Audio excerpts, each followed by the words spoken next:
young men in search of a hiding place in forests of the high Sierras. In the back of their truck, the body of a teenager.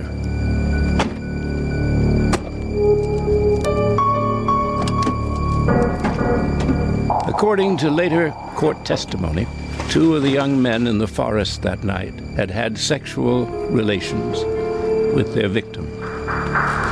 All hell had broken loose at a party when someone blurted out that their girl, the girl everyone knew as Gwen, was transsexual. In their eyes, a boy faking it as a girl. With one of her former lovers screaming out, "I can't be gay, I can't be gay," Gwen was kneed, punched, beaten over the head with an iron skillet, and finally strangled with a rope. They dumped Gwen's body in a shallow grave and crushed it down with rocks. Her face was caved in. You couldn't even tell that this was my child anymore. The bruises, it's horrible, horrible. I mean, you could tell that she had been beaten. During her transitioning, this was my biggest fear. That she would be at the wrong place at the wrong time, and someone would discover that she wasn't a she and would have male anatomy and kill her. Hate kills, and it killed my daughter.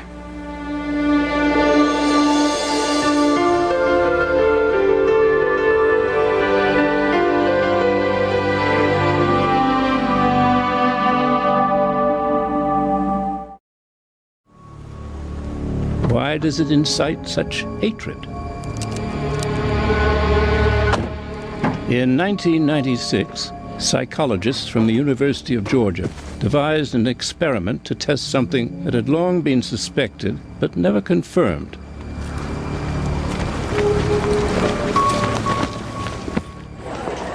From the pool of undergraduates, they selected 64 young men who all identified as heterosexuals, who had never experienced a homosexual thought or fantasy, let alone a sexual act. One by one, they were invited to take part in a laboratory experiment. What they didn't know was that they had already been divided into 2 groups on the basis of answers to a questionnaire: the homophobes and those who were laxed about other people's sexuality. The lab had been set up for a screening of homoerotic videos, and on arrival, the volunteers were introduced to a little gadget which would measure sexual arousal.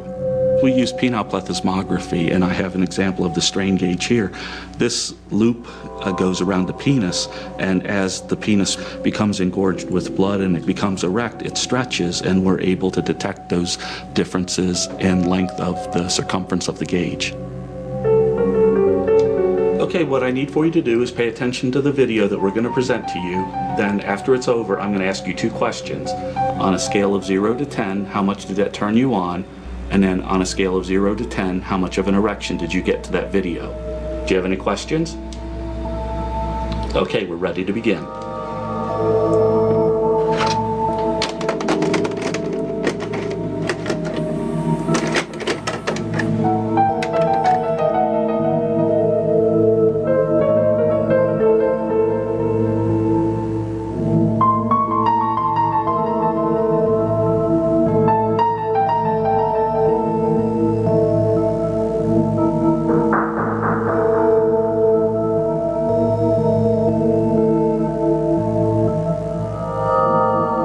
Significant proportion of the homophobic men demonstrated what we call significant levels of arousal, more than 12 millimeters of mercury increase on the strain gauge to the male homosexual video. The non-homophobic group, the overwhelming majority of these individuals had no sexual arousal to the male homosexual video.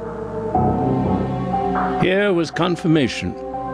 Those who are outraged by sexual deviation are often fighting something within themselves. Those who are outraged by sexual deviation are often fighting something within themselves. Those who are outraged by sexual deviation are often fighting something within themselves.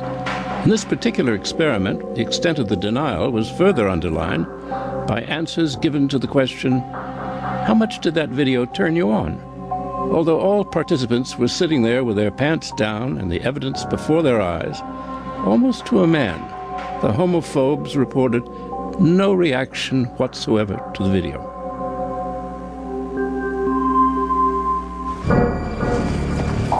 Denial and self-deception were themes of the trial of Gwen's killers. Two of her assailants had had sexual relations with her in the weeks before the murder. She had had no transitional surgery and was anatomically male. Only when that became known to the wider group did the young men resort to violence. I can't be gay. I can't be gay. What is it that induces extreme violence to the point of killing someone against people who are transgender or who are gay? The source of that violence, not always, but very often, comes from adolescent males, and often ones who are the least secure about their own sexuality. People who are comfortable with their own sexuality are not threatened by people of a distinct orientation or distinct practices. Why should you be threatened? Are there no moral lines at all? I think there are. Don't hurt other people. Don't do things that other people don't want you to do. Don't judge people, lest you be judged. Forbidding these different points of view or these different existences in the world doesn't control them either. It just drives them underground. Can't we respect diversity? Because it exists all over the place. We have to respect it because it's nature.